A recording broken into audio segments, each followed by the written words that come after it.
Patuloy po ang inyong pagsubaybay sa palatuntunang CMN Pilipinas. Pag-uulat mula naman sa ating CMN roving reporter sa Mindanao. CMN Live Nation. Willie Boy Ramos, magandang araw sa iyo. Magandang araw din, Ariel. Magandang araw, Pilipinas. Mayong adlaw, mga taga Mindanao. Nagbigay ng isang hydroponics greenhouse ang Department of Agriculture Region 13 Caraga para sa Diocese of Butuan, bahagi ng kanilang National Urban and Peri-Urban Agriculture Program. 1,404 na pong punla ng lettuce na nagkahalaga ng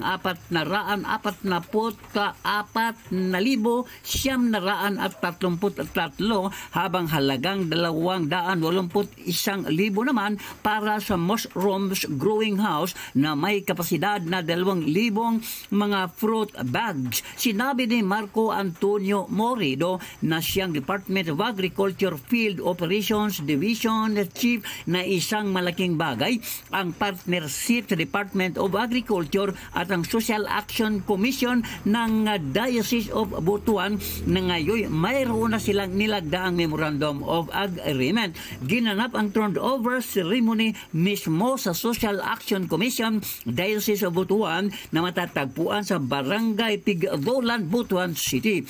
Tinanggap ang Food Sufficiency and Security Intervention ni Father Hilbert Villena ng siyang Social Action Commission Head Diocese of Butuan City. Well, Ramos, CMN roving reporter ng Mindanao, Radyo Kalikasan ng City Base na gulat ng live para sa CMN Pilipinas. CMN Live Nationwide. Maraming salamat, Willie Boy Ramos, ang ating CMN roving reporter sa Mindanao. Sa